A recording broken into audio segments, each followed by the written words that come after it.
Bonjour.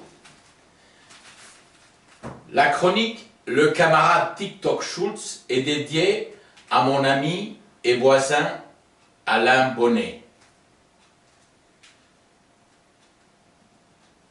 La révolution des communications qui a commencé avec le téléphone et se poursuit avec Facebook contribue à diluer les frontières entre isolement et vie sociale. Mais les relations dans le monde réel nous confrontent à la diversité, tandis que le monde virtuel a tendance à être plus homogène. On perd l'habitude de faire l'effort de bâtir des passerelles quand c'est nécessaire. La technologie nous aide peut-être à nous sentir moins seuls, mais elle ne nous rend pas vraiment moins seuls. La technologie nous empêche non seulement de nous épanouir socialement, mais aussi de trouver la consolation dans le fait d'être seuls. Nous faisons tous l'expérience de la solitude. Elle survient souvent lors des grands tournants de la vie. Quand un étudiant quitte le domicile familial, quand un homme d'affaires célibataire prend un poste dans une nouvelle ville, quand une femme âgée survit à son mari et à ses amis.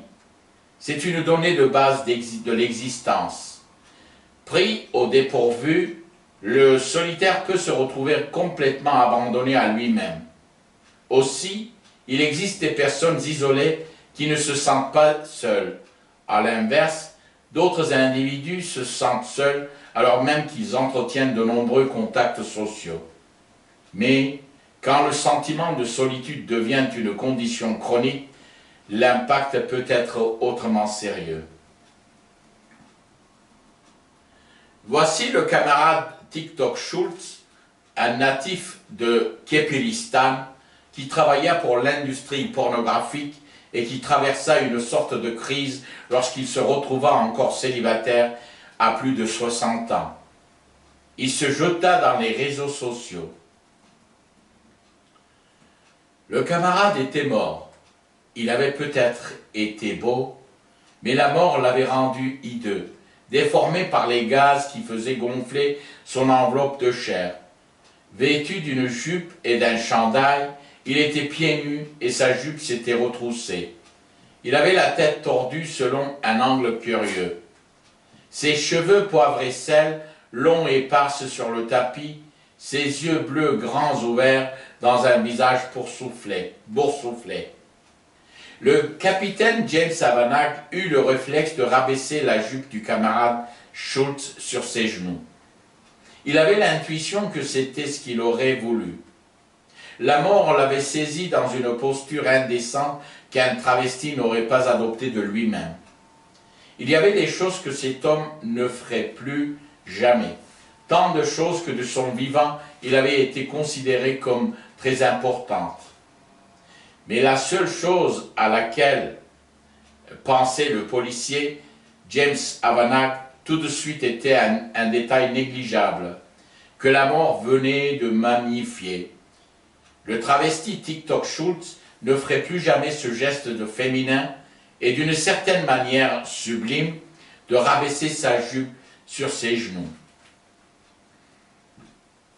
Le mort avait laissé une lettre manuscrite sur son lit. Le capitaine poussa un soupir et se mit à la lire. Comment notre univers peut-il être le résultat d'un Big Bang fortuit? Comment peut-il n'y avoir aucun dessein, aucune fin métaphysique? Est-il possible que toute vie, à commencer par la mienne, n'ait aucune signification cosmique? Le christianisme comme l'islam mettent à rude épreuve le moi en exigeant soumission, sacrifice. Et le bouddhisme cherche à saper l'idée même de moi souverain, unifié. L'ascétisme révolutionnaire que ces religions incarnent de différentes manières est une quête du désenchantement. Dieu, en qui je ne crois pas, me manque tout de même. Je pense parfois être né solitaire. J'aimais être seul plus que tout. Lorsque j'étais enfant, jouer tout seul était la paix à l'état pur. Ma solitude berçait et consolait. Je me rappelle comme je sombrais dans l'univers de mes jeux avec soulagement et ce plaisir immense, indicible, qui ne requiert ni justification ni contrepartie. Ce monde que je m'étais fabriqué moi-même, au sens propre, était clos. Une stimulante communauté d'émotions et de pensées. Mon seul jouet, un tableau noir sur lequel je dessinais les contes de contrées fantasmées, baptisant rivières et montagnes à mesure que mes explorations imaginaires découvraient ces terres nouvelles et les colorisaient. Dès l'instant où j'ai su lire, je suis devenu un lecteur acharné. Quoi d'étonnant pour un futur comédien de films porno. Les paysages imaginaires de mes livres prolongeaient ceux de mes jeux et les nourrissaient. Rien de tout cela ne m'a jamais fait défaut, ni les joyeuses bandes d'amis et leurs aventures, ni les familles où les parents ne se disputaient pas comme les miens et élevaient leurs enfants dans la sagesse et l'affection, ni les voisinages où tous se connaissaient et s'entraidaient, ni les écoles où les enfants riaient, jouaient et apprenaient sous le regard sévère mais affectueux des professeurs. J'errais solitaire comme un nuage qui flotte au-dessus des vallons et des monts. Entré au lycée, j'ai pu ouvrir un nouveau front contre la solitude, l'amitié. Avant, je n'avais pratiquement pas d'amis, chose curieuse que je ne m'explique pas bien. Je n'ai d'ailleurs pas souvenir de regretter la compagnie des autres enfants. Au contraire, je m'insurgeais contre le souhait de mes parents de me voir aller jouer dehors. Par la suite, j'ai aimé beaucoup lire, en particulier les philosophes. Dans sa liste de héros, l'ancien pasteur unitaire Ralph Emerson faisait figurer Copernic, Galilée et Newton aux côtés de Socrate, Jésus et Swedenborg. Il y a un certain TikTok Schultz. Et oui, il était visionnaire le philosophe. D'ailleurs, tout comme mon ami Ralph, si j'avais vécu au moment de la création du monde, j'aurais pu faire quelques précieuses suggestions, à savoir, entre autres, enseignez-nous comment on va au ciel, et non comment va le ciel. Me voilà 50 ans après, j'ai une résistance vasculaire très élevée, un durcissement artériel qui élève ma tension et oblige mon cœur à travailler plus dur et contribue à l'usure prématurée de mes vaisseaux. Le sentiment de solitude empêche mon corps de recharger ses batteries par le repos et la relaxation. Bien que je dorme autant que les autres, je me sens plus fatigué. Je suis esseulé et déprimé. Je rase comme un fantôme les murs de l'immense bâtiment sinistre où je vis. Je suis atrocement conscient que les voisins ont déjà des petits-enfants. Et bien que j'ai été passionnément amoureux d'une fille, Nancy, depuis l'âge de 11 ans, celle-ci ne m'avait jamais concédé même un regard. De nombreux croyants espèrent retrouver au ciel les êtres chers.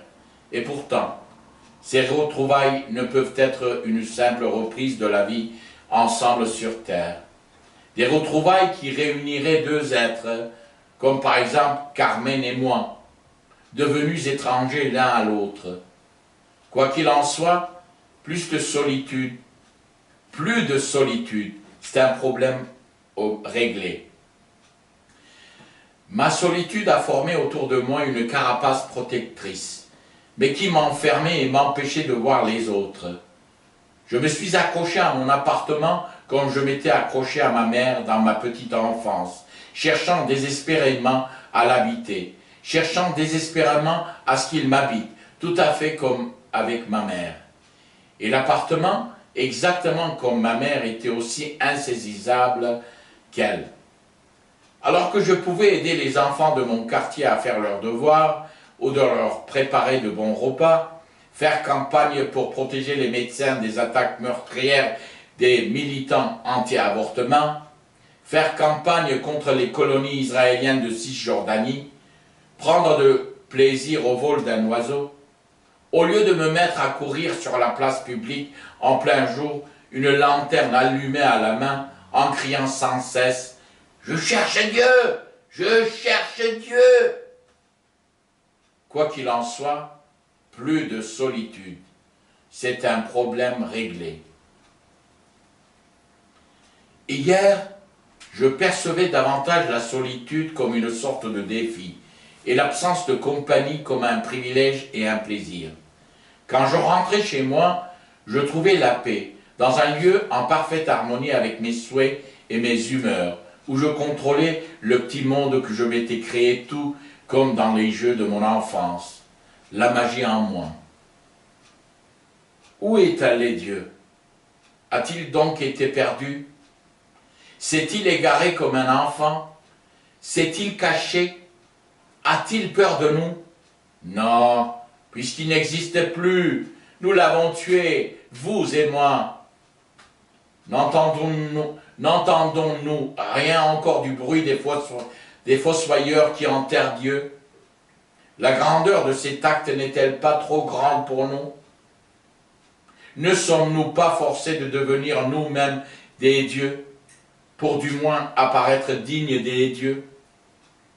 Il y a des jours où mon vers sur la vie d'abord m'ennuie, ensuite il me fait peur, et finit par sonner désagréablement juste. Quoi qu'il en soit, plus question de solitude. C'est un problème réglé. Aujourd'hui, il m'est très facile de m'adapter à ce qu'un autre veut que je sois ou que je fasse. Mais peut-être ai-je besoin d'une certaine distance physique d'avec les autres pour être capable de faire les choix, surtout ces choix quotidiens que dicte le goût ou le plaisir, qui me définissent comme individu. Car à Képiristan, les religions traditionnelles reposent habituellement sur le respect de l'autorité, que ce soit celle d'un chef infaillible, comme un prophète, un pape ou un imam, ou bien celle d'un corpus de textes sacrés, comme la Bible ou le Coran. Mon cousin Galilée n'a pas rencontré les difficultés que l'on sait seulement parce qu'il exprimait des opinions contraires aux Écritures, mais aussi parce qu'il le faisait de façon individuelle, et non comme un théologien intervenant dans le giron de l'Église. Quoi qu'il en soit, plus question de solitude, c'est un problème réglé. Demain, au paradis de Yahvé, Dieu, Allah, j'aurai le temps de penser, c'est un grand luxe, le plus grand de tous, pouvoir lui dire que le monde a toujours besoin de héros, mais il pourrait s'accommoder d'un peu moins de prophètes. J'aurai le temps d'être moi-même, et quelle responsabilité! Faire bon usage de ce temps et devenir tout ce que je puis être dans ce temps qui me reste. Pas de quoi s'affliger pourtant. L'affligeant, ce serait de perdre ce sentiment d'être relié à tant et tant d'autres existences que je ne connais pas, que je ne pourrai jamais connaître. Quoi qu'il en soit, plus question de solitude, c'est un problème réglé. Aucun immeuble ne s'élevait de l'autre côté de la rue. Il n'y avait que le parc Courag. On entendait la rumeur du manège de chevaux de bois qui tournait dans le parc. Les canards caquetaient, jabotaient, jacassaient, jasaient, rien que pour narguer les squatteurs roumains. Les petits gars du nouveau maire, qui n'a jamais le temps de lire ne serait-ce qu'une petite chronique, annonnent au-dessus de leurs neurones à qui veut l'entendre le bienfait de la sécurité imposée par les colonels, commissaires et autres juristes d'opérette. Que sous leur impulsion, notre ville serait une immense caserne où les citoyens seraient en garde à vue 24 heures sur 24, 365 jours durant. Une gigantesque prison à ciel ouvert. Capitaine James Savannah commençait à trouver ça marrant, un échantillon d'humour noir, et il appréciait néanmoins le côté comique de la chose. Merci.